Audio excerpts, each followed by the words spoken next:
journalistes yi médias yi fi ñëw yëpp le monde du hip-hop à tous mes collègues ñi def ceux qui ont fait le déplacement maa ngi nuyu directrice madame Koundé Diagne ci présence di nuyu suñu ay partenaires maa ngi nuyu Abdoulaye de Orange di nuyu Kelly de Nescafé di nuyu le promoteur Chahim et ñi def déplacement bi yëpp ñëw fii maa ngi nuyu di kontaan di nuyu suñu directeur Badiane vraiment si dalal bi si introduction bi ñu ngi kontaan bu baax a baax merci à tout le monde merci d'être venu. Alors Killa ce matin dañu doon discuter ak monsieur Badiane ak certains yi fi nekkoon ce matin ñoom ñu doon laajte lan moo war a show of the year c'est-à-dire lan moo ko tax a jóg exactement et je pense que ne yow tu es la personne la plus indiquée justement pour pouvoir répondre à cette question-là.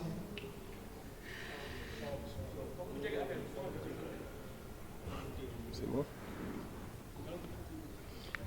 Bon question boobu dama ci sawar a tontu comme ni ma koy waxee à chaque fois dama yàgg voyage yi fu ma doon dem yëpp aussi en tant que artiste dama doon dem di seetaan yi nekk ci public yi di seetaan su ma doon dem fu mel ne ay Bercy wala fu mel ne ay Zénith dama doon xool j'étais artiste mais j'étais fan de musique et tout donc su ma doon xool genre scène yu mel noonu je voulais vraiment être à la place de ces artistes donc à force d'assister à ça bi ma ñëwee ici au Sénégal j'ai vu qu'il y avait quand même des scènes mais pas façon scène yi ma bëgg donc j'ai commencé un peu à faire le tour du Sénégal dem un peu partout organiser moo nekkoon sama premier album après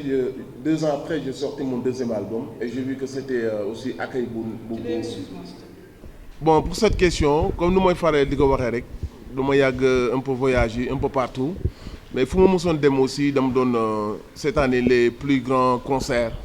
ci salle yi gën a mag à Zénith ou à Bercy donc du coup su ma doon dem di seetaan en tant que artiste mais dama doon dem en tant que fan aussi pour seetaan concert yi mais à chaque fois dama doon rêver nekk à leur place à ces grands artistes ay concerts yu mag ku xam Zénith nu muy mel ak Bercy tu sais que ne ay scènes yu mag la quoi donc man je rêvais de faire ce genre de concert donc ma ñëwee au Sénégal aussi j'ai sorti mon premier album qui a bien marché nit ñi accueillir ko bëgg ko et tout ñëwuma rek génne album yam si dama génne rek j'ai enchaîné avec une tournée. On est parti un peu partout à l'intérieur du pays on a fait beaucoup de concerts donc ce qui m'a plu rapidement je suis retourné au studio ma def sama deuxième album et deuxième album bi génn en 2009 et j'ai vu l'accueil aussi nit ñi bëgg nañ ko et tout mais ici au Sénégal dama doon gis que ni scène yooyu dafa xaw a manqué donc on se contentait de petits concerts et tout ça et man par rapport ak tournée yi ma doon def j'ai vu que y avait quand même une demande amoon na benn public bu bëgg a déplacer wu mais peut-être on n'avait pas nous en tant qu'artiste wala promoteur cette volonté là de prendre des risques donc du coup man je me suis dit on va le faire bi ma génnee sama deuxième album ci laa décidé que ni woo sama gars yi man leen dañuy dem stade Iba Mar et que on va faire benn show boo xamante si ni show bu mag lay doon donc j'avais même pas le nom mais bi affaire bi jëlee envergure bu mu waroon jëlee tout show of the year est venu à l'esprit je me suis dit que ni noonu lañ koy tuddee et avec mon équipe aussi malgré que c'était pas évident avec toutes les difficultés d'organiser ici au Sénégal mais j'ai toujours eu une équipe vraiment très dynamique qui a toujours été là à mes côtés ñu ne ma allons-y faisons-le. Donc on y allait à l'aventure comme ça sans savoir lu muy joxe mais man je me suis dit même si on échoue on aura quand même le mérite d'avoir essayé donc on a essayé Show of the Year comme nu ma ko waxee rek première édition le public a dit ok donc ils sont venus nous répondre et depuis boobu ba léegi aussi tey ba tey ñuy def 11e édition donc l'idée pour man c'était ça c'était de jox Hip Hop Galsen beneen envergure mu màgg mu dem ci stade yi affaire yu mel noonu. Et ça a porté ses fruits parce que aussi bi ñu koy def on a fait première édition deuxième troisième mu dem ba jël forme et on a influencé d'autres artistes aussi à avoir courage bi ak volonté bi def ko et depuis ñu ngi gis aussi que stade yi mu ngi fees salle yu mag yi mu ngi fees et on est vraiment content de savoir que non seulement nous on l'a réussi mais on est en train d'influencer aussi et de donner du courage aux autres artistes à faire de même. Voilà. Bon avant loolu yëpp je tenais vraiment à remercier directrice madame Koundé Diagne vraiment parce que aussi comme ni ko Chahim waxee affaire de fonds yi ñun dañ ci amoon benn position bu stricte mais moom bi mu xamee loolu elle tenait à nous voir à nous entendre à xam lan mooy frustration yi et man je suis souvent réticent quand il s'agit d'argent à ce niveau-là donc loolu moo tax d'ailleurs yu bëri dew ma woon parce que je me disais que ne fii ak jaarul yoon du ma dem Donc du coup amoon nañ la possibilité d'aller prendre des fonds là-bas, on n'est pas parti parce que la manière dont ça se passait, moi je n'étais pas d'accord. Donc du coup j'ai attendu d'avoir une personne boo xamante ni je sens qu'elle est de bonne foi. Elle nous a proposé de nous recevoir, elle nous a reçus toog ak ñun déglu ñu déjà et lu ñu ko wax lépp mu dégg ko mu am ci loo xam ne ànd na ci ak ñun am na ci loo xam ne moom mu suggéré ñu ko et ñuy rafetlu taxawaay boobu noonu nu mu ñu recevoir et depuis aussi déglu na ñun suñu ay crainte suñu ay en tout cas en suggestion te boobaak léegi gis nañ que ni mi ngi dem ci sens boobu noonu donc déjà ñu ngi lay remercier ci teewaay bi nga def teew fii c'était pas obligé mais ñëw nga quand même et loolu yëpp day wane aussi volonté boobu nga amoon pour recevoir ñu ci sa bureau dalal ñu wan ñu que ni fonds yi fi nekk nii yow bëgg nga def différence mooy que tout le monde soit satisfait et que ñu mën développer suñu secteur donc maa ngi lay remercier ci loolu bu baax a baax vraiment ak taxawaay bi parce que loolu lañ soxla quoi. Je tiens aussi à remercier suñu ay partenaires Nescafé vraiment ak Orange. On va pas revenir sur avant, on parle de maintenant. Le plus important c'est maintenant, ils sont là et d'ailleurs moi je tiens à dire que j'ai souvent joué aussi ci spectacle yoo xam si ni ñoom ñoo fa nekkoon ils m'ont souvent pris Nescafé jël na ma plusieurs fois ma joué leen ak Orange. Donc cette année aussi bu ñu ñëwee je pense que comme ni ko gars yi waxee tout le monde a envie que suñu secteur bi mu développé wu et ñun loolu mooy suñu rêve loolu mooy suñu bëgg-bëgg. Loolu moo tax ñu amoon lépp ñu def ko ci musuñu xaar suñu ay compte banque lépp lu mu laajoon ci sonu ak ci communication on mettait tout donc tey jii nii su partenaires yu ma ne Orange Money surtout ak Nescafé ñëwee c'est pour permettre ici suñu secteur ñu mën ko développer offrir du rêve parce que aussi Sénégal mérite na loolu le hip-hop Galsen mérite na loolu et nous on a vraiment envie d'offrir du rêve moo tax lu ñu nit jox sax dañ koy defaat ci biir spectacle bi en matière de déco, en matière de communication, parce que nous, on veut l'excellence pour le Sénégal, on veut l'excellence pour la jeunesse. On veut vraiment jeunes yi fi nekk yëpp ñu mën épanouir seen biir dëkk et quoi de plus normal ñu gëstu gis ay marques yu mel ne Nescafé avec nous, qu'on voit Orange avec nous, c'est un plaisir et ces jeunes-là seront satisfaits, ils sauront que ni ces marques sont là à les accompagner pour qu'ils puissent non seulement vivre leurs rêves, s'épanouir, mais développer leur secteur. Parce que comme vous l'avez dit, c'est très difficile d'organiser dans certaines conditions. Mais si on a des partenaires qui viennent nous soutenir financièrement et nous pousser vraiment à offrir le meilleur spectacle et le meilleur événement possible, nous ne pouvons que nous en réjouir, vous remercier davantage, vous féliciter. Et nous espérons que, comme l'a bien dit Kelly, que c'est un partenariat qui va durer et qu'on puisse ensemble développer en tout cas l'excellence ici au Sénégal. Permettre aux jeunes de rêver, de savoir qu'un jour, c'est eux qui vont organiser Show of Day à notre place et qu'il y aura toujours des partenaires qui sont là à les aider pour pouvoir vraiment y accéder. Donc merci à vous, merci d'être venus. Et vous êtes vraiment venus à votre heure parce que aussi dañuy dem ci beneen ère la ñuy dugg mooy 11e édition. On a fait 10 éditions, ça s'est super bien passé. Et là, on a vraiment envie de faire décoller Show of the Year. Comme la question qui est venue tout à l'heure bëgg nañ ko def comme ni ñu ko defoon à Paris avant Corona bi on est parti avec des artistes ici avec des artistes de mon label et on l'a organisé à Paris et nous notre rêve au début c'était ça que Show of the Year puisse être un événement international qu'on puisse voyager avec des artistes depuis le Sénégal et d'autres artistes qu'on va retrouver en France, en Italie et ailleurs Inch'Allah Rabbi. Donc on est en train de le réussir grâce à l'apport de Chaïm qui est venu aussi à son heure, vraiment qui nous a boosté, qui a boosté l'événement avec des idées, avec vraiment une persévérance. Parce qu'avant même Chaïm de liggéey ak ñun officiellement, il était là avec nous.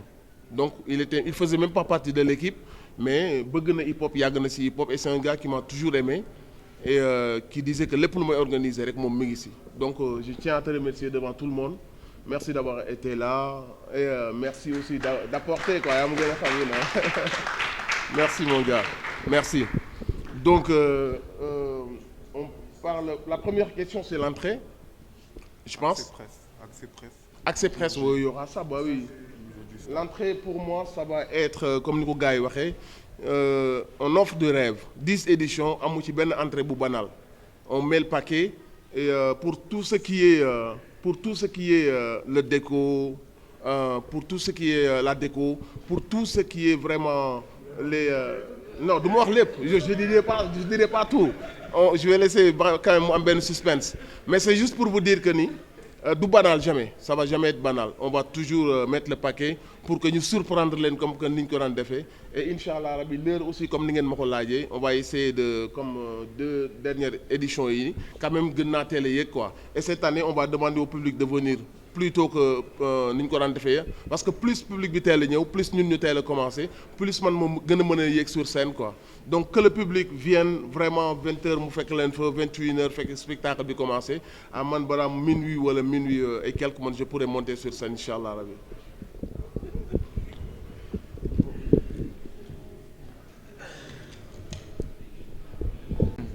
Je pense que comme j'ai l'habitude de le dire Show of the Year du benn structure moo koy def c'est officiellement la structure Chaim qui organise mais Show of the Year c'est pour tout le mouvement hip-hop donc apport bu ma mënti indi tamit je pense que lu mu visible c'est un apport d'équipe lay nekk donc l'apport d'équipe peut-être innovation yi je peux dire que mën na jógee ci Chaim exporter Show of the Year te loolu lépp idée yi mi ngi fi woon peut-être pour réaliser ko c'est ça qui a été un peu difficile et que pour man ñun loolu la ñu réussir boobu pour man moom mooy apport bi et l'apport cette année-ci aussi je pense que c'est de faire amener les partenaires et que boobu aussi fekk na partenaires yi ils avaient envie de venir mais comme ni ko Abdoulaye waxee ñoom tout le temps dañuy calculer tout le temps dañuy xool donc il faudra aller vers eux pour les rassurer pour beaucoup de choses faire parce que ça n'a pas été facile def nañ ay va-et-vient yu bëri pour que ñoom ñu mën a ñëw donc tout ça je pense bokk na ci li nga xamante ni apport boobu indi nañ ko si et défi bi mooy que ni dañu def 10 éditions sans sponsor donc c'est sûr que cette année-ci dinañ def lu ëpp li ñu doon def comme ni ngeen ko constaté ci communication bi je travaille avec un artiste boo xamante ni nii bëggul xaalis et bëggul xaalis quand je le dis c'est vraiment bëggul xaalis quoi moom ce qui l'intéresse c'est que nga toj affaire bi ba mu gën a kawe et c'est très important su dee artiste boo xam ni tu lui dis j'ai reçu tant de millions mun la booy jox ma foofu 3 millions jox ma foofu 5 millions là tu vas jamais réussir show bi nga bëgg donc avec lui il demande même pas ñaata nga jot ou bien ñaata nga joxe peut-être il sait même pas avec Orange combien j'ai reçu mais wax naa ko ci suuf quoi tu vois donc c'est pour vous dire que xaalis bu ñu mënti jot vous allez le constater ci Show of the Year bi évolution bi muy am je pense que cette année-ci affiche yi ñu def ci dëkk bi dimension boobu rek c'est vous pouvez vérifier mënoo ko def moins de 1 million et amul kenn ku ko def ci benn événement donc pour vous montrer que commencé nañ investir plus que li nga xamante ni moom lañ daan investir donc apport boobu dina am yu bees yu bëri yu am le show de Torino je pense que aussi pour ñun Dakar lañ gënoon concentré wu parce que Torino aussi dëkkam la quoi comme on le dit il vient de Louga et ñëpp xam nañ ni diaspora bi waa Louga 90% yi ou 80% des Sénégalais ñoom la et en plus aussi ak taxawaayam ci dëkk beeg ci lu bëri dafa am popularité bu bëri boo xam ne am na ko ci donc ñi koy xaar foofu dafa bëri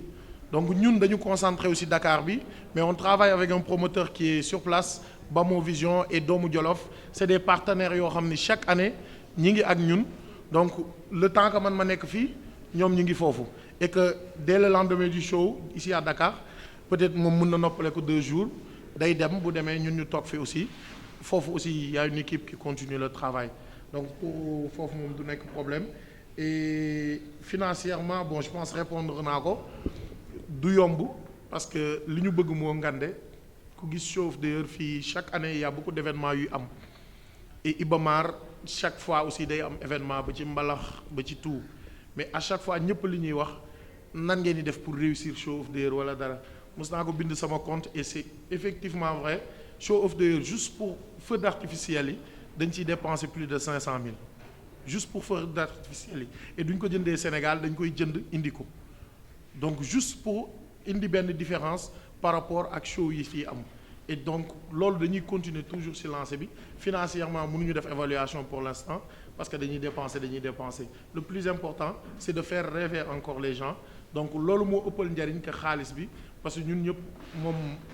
defe naa ñu bëri xam nañ ko ñu ngi ci yeneen secteur d'activité maag moom ñu ngi partager beneen business boo xamante ni c'est l'agriculture ñu ngi bay ñu ngi def lu nekk donc on n'a pas ce problème là donc tout le temps ñu ngi fexe di xool leneen pour au moins révéler musique sénégalaise pour ñëwaat def ko ci et pour l'accès des journalistes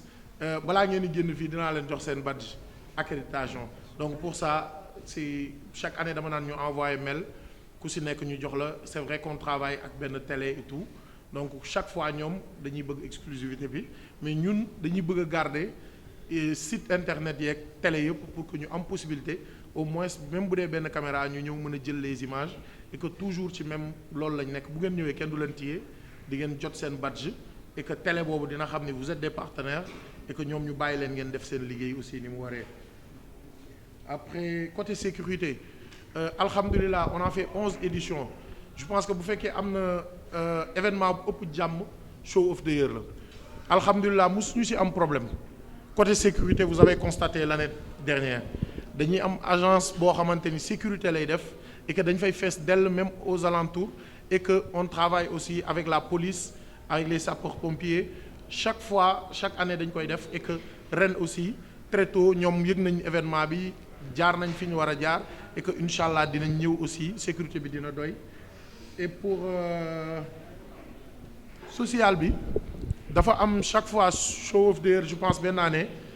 médiatisé woon nañ ko un peu mais on travaille avec un artiste boo xamante ni aussi dafa am ay nan lañ koy waxeeti kii personnel am yoo xam ni conviction personnelle am yoo xam ni tout le temps daf koy bëgg a garder mooy que ni booy bu ñuy def lu baax buñ ko siiwal donc amul benn édition bu jàll et que ñi ñu jege wala ñu nekk dans les difficultés ci milieu culture urbaine bi te ñëwuñu leen en aide et loolu ñu bëri am na ñoo xam ne yëguñu ko et cette année-ci aussi on prépare quelque chose pour li ñu wax pour la formation des jeunes ak l'insertion pour dem financer waat ko fa ci benn pourcentage peut-être cette année-ci peut-être mën nañ ko siiwal comme boobu dafa sensible mais je pense ñi ñu jege xam nañ ni lu bëri dañ koy def ci social et Nit Dof aussi il le fait comme man ma koy def donc je pense que question yooyu laa amoon fii. waxu Chaïm bi maa ngi ciy rajouter aussi suñu appel à la jeunesse suñu jeunesse su réew ñu ngi leen di comme thème bi formation la ak insertion ñu ngi suñu jeunes yi à plus de positivité ak ñu gëm seen jàng ñu gëm seen réew gëm seen drapeau ñu jiital les valeurs ñu moytu li nga xamante si nii ci yàqu-yàqu jamono yi aussi am na te mën na leen dévier de leur chemin mën na leen yàq et que jeunesse se fasse mais aussi que ñu responsable que nous conscients que du luy sax et que ci période bii la ñu mën a defaree seen àdduna ci période bii la ñu mën a jëlee seen envol ci période bii la ñu mën a xam fan la ñu war a jëm te virage bi amuñu droit raté ko donc à tous les jeunes comme ni may faral di ko defee ci sama musique ak ci samay live dama leen di gën a ñaax ñu gën a gëm seen bopp gën a gëm seen réew gëm seen avenir Sénégal réew la boo xam ne yàlla may na leen lépp vous avez des richesses et une fois loolu mu jël forme rek bu leen fekkee ngeen yor seen ay diplôme bu leen fekkee ngeen yor seen ay métiers ngeen maîtriser ko doo ngeen nekk di vivre au jour le jour day fekk ne am ngeen ay possibilités de vous en sortir am na lu bëri loo xamante si nii nag yow yaa koy defal sa bopp balaa kenn jëlee si jàppee muy état muy ku mënta doon day fekk que ni bu fekkee ni da ngay liggéey nga dem bu fekkee da ngay jàng nga dem au bout nga fexe am tes diplômes nga dem au maximum bu fekkee que ni da ngay liggéeyantu wala nga nekk façon métier bu mënta doon parce que soo métier amul tant que yaa ngi nekk di góorgóorlu si dara rek c'est quelque chose de bien et une fois di nga ko maîtriser ba bis mu ñëw mu mën la dundal te lépp loo xamante si nii da ngay ñàkk pour dundee ko da ngay garder sa honneur garder sa dignité et da ngay siggi xool ñëpp si bët te Sénégal loolu la soxla dafa soxla une jeunesse consciente Sénégal dafa soxla une jeunesse vraiment bu teew bu patriotique bu gëm boppam et damay profiter ci loolu noonu di remercier waale le monde du hip hop parce que bu fekkee am na benn monde bu positif benn monde bu ay nit yu baax boo koy wër Sénégal xëy na kilifa diine yi ak ñooñu mënuñu concurrence ak ñoom mais boo ñëwee ci wàllu zahir bi le monde hip hop ku doon wax sécurité léegi dañuy wax que ni hip hop ñun yàgg nañu sigil public bi yàgg nañu sigil parce que c'est un public très conscient très poli très éduqué buy ñëw passer des heures dans la folie dans l'euphorie mais musul am benn débordement te lu fa sécurité am nit ñi bu ñu bëggee déconner sécurité mu nañ tee déconner donc nit ñi ñoom ñoo am seen yaru bopp te loolu dañ ciy remercier le mouvement hip hop les grands frères qui ont commencé le travail et qui ont montré que ni suñu musique dafa war a yar donc loolu dafa am jeexatal ci public bi que public bi lu mu am tàngoor ak lu ñu nekk des jeunes dañu conscient les rappeurs dañu conscients les animateurs dañu conscients le monde du hip hop dans sa généralité ce sont des gens qui sont très conscients qui sont très patriotes ñi nga xamante ni dañuy ñëw passer des heures à se lâcher à sautiller de partout mais jamais dans l'agressivité ni dans la violence donc je tiens à saluer ce mouvement bi nga xam ne ci laa bokk ça fait 14 ans de manière officielle mais bien avant maa ngi ci woon mais en tout cas ça fait 14 ans que ma nekk ci et ça m'a aidé man-même à me construire même à me rectifier à me rendre de plus en plus responsable ci dëkk bi ma nekk et mouvement bi ni bokk na ci lu ñëw motali yar bi nga xam ne samay waajur yar nañ ma ko école yar na ma ko le mouvement bi noo ko dama bëgg ñu xam ne mouvement bi ci laa gën a fier que tey jii Nit Dof bu amee benn kàddu ci réew mi c'est parce que mouvement bi ma bokk ñoo ma ko def et ils ont mis def nañ ci man loo xamante si ni vraiment fépp fu ma taxaw damay am fierté donc je salue ce mouvement hip-hop je salue leur état d'esprit je salue le travail énorme bi nga xam ne ñu ngi koy def à la place de l'État à la place de yeneen ak yeneen tu vois toujours que fu askan bi soxla c'est le mouvement hip-hop qui est là que ça soit mu nekk dans le social que ça soit mu nekk ci leneen ak leneen donc mention spéciale au hip-hop Galsen vous avez tout mon respect ma reconnaissance et big up voilà. man je pense que secret bi mooy la persévérance quoi da ngay gëm sa bopp fi ñu ko ji woon c'est vrai que c'était pas évident yéen lépp fii la leen fekk et dañ ko faa xaar quoi changé wuñu dara fi ñu ko ji woon lañ ko ji lu mu yàgg ak lu mu metti ak lu mu ñu laaj lépp ci sacrifice ñu def ko quoi kon tey jii nii suñu borom bu dogalee c'est heure boobu noonu nga xam ni partenaires yi ñu ngi commencé di ñëw parce que partenaires yi ñun ci kanam la ñuy xool moo tax ñu bëgg a liggéey ak ñoom dans le long terme parce que xam nañ que ni ñun avec un appui ndegam 10 éditions yi ñëpp gërëm nañ ñu te on l'a fait avec 0 appui avec un appui on peut apporter beaucoup à ce milieu à ces jeunes ñu nga xam ne lu muy générer ci profit ci capital ci économie ñu bëri dañ ciy gis seen bopp ñuy defar t-shirt yi ticket yi ñuy liggéey guddi gi des gens font des chiffres d'affaires et nous on sait que suñu rêve weesu na fii vraiment si on a un soutien bi ci war on peut vraiment yóbbu affaire bi ci beneen level quoi comprendre nga donc yàlla nag moo def les partenaires avant ils étaient comme ni ko Abdoulaye waxee ils étaient arbitres dañ doon xool ils regardaient et aussi ils avaient leur ligne de conduite est-ce que ça collait avec nous ce qu'on faisait ils ont pris le temps d'y réfléchir au final ils sont venus et c'est le plus important et loolu la yàlla dogal ci at bi quoi donc comme pour répondre ci question boobu noonu leneen li ci des je pense c'était ah oui non mais il faut comprendre quelque chose Hip Hop Galsen le show of the year ça dépasse Nit Dof comprendre nga si ça tournait autour de ma personne xëy na mën nañ def toujours style musique bi may def mais ñun plus ñuy dem plus man moom moo ko Hip Hop Galsen moo ko moom et il y a une nouvelle génération qui monte en puissance et que il y a cette musique là qui est endiablée qui buy faire bouger donc il fallait ñu jox leen ñoom aussi seen année seen forme de musique seen style pour que ñu gën ci gis seen bopp donc année yi sur les classiques lañ doon def bi on a préféré faire def un peu de drill et c'est juste ça c'est juste pour que les jeunes puissent s'exprimer ñoom aussi et on a vu la participation de Talbi de Gunmore de Yanko de Kez et particularité show of the year comme ni ngeen ko xamee ce n'est pas que les anciens c'est les old school middle school et les new school donc daje boobu ak retrouvaille boobu noonu il faut que à chaque fois ñun aussi ñuy def ay choix yoo xam ne mooy tax ñëpp gis ci seen bopp quoi donc loolu moo tax ñu def choix wu musique boobu nga xam ni c'est un peu plus musical un peu plus mélodieuse et tout ça ouais. waaw non du xañ parce que man aussi man ku ma xam ni bu dara desee lu dul wuji Hip Hop Galsen aw ma si xaar ma yàlla quoi après quand tu travailles avec des gens ñu am seen stratégie de communication il y a un moment donné tu es obligé d'y adhérer quoi parce que moi je respecte l'équipe avec qui je travaille dañuy am seen plan de com mais bu doon si cela ne dépendait que de man xam nga mooy loolu quoi te vraiment yéen aussi comme ni nga ko waxee quoi da ngeen am apport bu mag a mag bu ngeen yàgg a def ci show of the year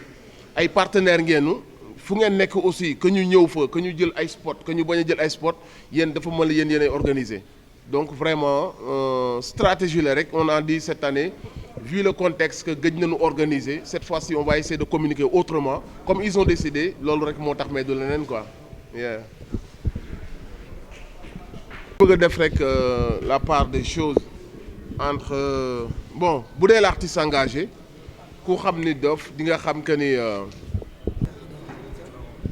bu dee l'artiste engagé ku xam ni Dof di nga xam que ni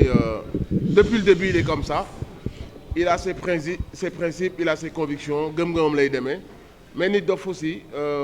bu nekkee di ci ay activités moom c'est personnel mais suñu organiser show of the year c'est le hip hop Galsen moo ko moom te hip hop Galsen fépp lañ bokk am ñoo xam ni soit politique am ñoo xam faneen lañ bokk ce jour fête la jour nit ñi ñëw épanouir ou passer du bon temps la y a pas d'angoisse à se faire ni de stress y aura que voilà jour fiesta la quoi qu'on ne mette pas nit ñi sous pression y aura rien de tout ça la sécurité comme ni daan demee noonu lay demee et encore comme ni ma ko waxee sànq ce qui est bien avec le hip hop Galsen mooy c'est des gens positifs ils sont super positifs et mënoo dajale ay jeunes yu mel noonu d'autant plus ay xale yu nekk ci seen doole et tout ñu nekk plus de 5 heures de temps de scène te musul am benn casse bu fa toj donc ñun ci état d'esprit boobu lañ nekk ci la ñuy woo gars yi te xam na ni ci la ñëpp di ñëw. Après le reste ça va être voilà ma vie de tous les jours mes convictions samay ngëm-ngëm loolu ça reste ce que c'est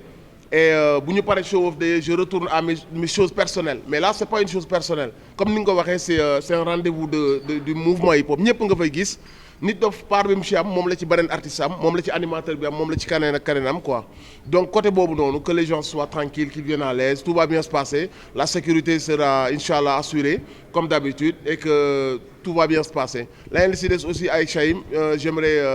képp koo xamante si nii rek ci organisation bi nit matul comprendre nga ñun on est une grande famille on a toujours marché ensemble organisé ensemble réussir ensemble ku ci am frustration bu mu mënta doon après waxtaan lay doon et on essaie de rectifier les erreurs les frustrations parce que il faut qu'on roule ensemble parce que c'est une grande famille loolu rek la quoi. À ce niveau-là man depuis ma carrière sama début carrière ba léegi j'ai souvent collaboré avec Orange et d'ailleurs xëy na ñu ko fekkewul la mais maa ngi koy fàttali sànq Abdoulaye Simon amoon na fa marché yu bëri yoo xam si nous on a joué ànd na ak Orange dem Saint-Louis ak faneen Nescafé j'ai été avec à Kaolack. Et l'année dernière avant mooy ñëw show of the year la veille je jouais avec Guédiawaye on a toujours collaboré ensemble après bu ñu bëgg quelque chose et son contraire aussi bëgg nañ Orange ñëw ànd ak le mouvement jàppale ko et bu ñëwee rek on doit les féliciter après le reste ça reste le reste ils ont des concurrents ils ont leur façon de faire après au final ñoom ak askan bi ils essaient de trouver toujours ay entente à chaque fois il va se passer ay tiraillements par-ci par-là mais au final ce sont des Sénégalais qui y travaillent et le peuple a le droit de léeg-léeg mu réclamer nañ ma wàññil nañ def nii nañ def là et au final ils vont trouver des ententes à chaque fois donc il faut pas que ñun aussi ñu dugg ci benn game boo xam ne suñu game ce sont des concurrents chacun essaye de faire son travail chacun essaye de gagner en tout cas le peuple sénégalais et que Orange aussi comme ni ma ko waxee rek am na ku ko wax léegi nii sax ñëwoon nañu en 2014 avec Buzz Event surtout et man yàgg naa collaborer avec ñoom donc il ne faut pas que ñun ñu dugg ci game boo xam ne du suñu game wala guerre boo xam ne du suñu guerre nous ce qu'on veut c'est que le Sénégalais puisse être à l'aise qu'il puisse être compris qu'on l'écoute et qu'on puisse am ci ñoom yërmande ak chaque fois bu réclamer dara ñu bañ leen jànni ñu déglu leen waxtaan ak ñoom et on a vu que aussi depuis à chaque fois mu am benn genre paf dañuy jéem a ñoom aussi faire des efforts trouver des concessions xool naka lañ mën a amee entente avec le Sénégalais donc il faut pas que nit ñi ñu jaxase les choses quoi comprendre nga donc Nit Dof il est pas là pour dugg ci benn guerre boo xam ne du guerre am tu vois il est en train de vouloir révolutionner comme nu mu ko waxee woon le hip hop Galsen jël show of the yóbbu ko faneen ak faneen quand on a des marques de prestige comme Orange et Nescafé qui viennent nous accompagner et on les encourage et bëgg naa jeunesse bi yëpp ñu encourager leen et d'ailleurs ñoom je pense que c'est Orange Money moom moo gën a Orange Money moo gën a ñëw ci moom lañ gën a mettre en avant par rapport ak show of the year bi nii comme produit ñoom Orange Money lañ gën a jiital donc voilà c'est un partenariat qui ne vient pas de débuter. On a travaillé, collaboré ensemble et que à ce niveau-là nous on assume. Après avec leurs concurrents chacun va essayer de gagner la sympathie des Sénégalais. Ça c'est leur côté à eux, c'est pas le côté des Sénégalais. Que le Sénégalais puisse s'en sortir, c'est ce qui nous intéresse le plus.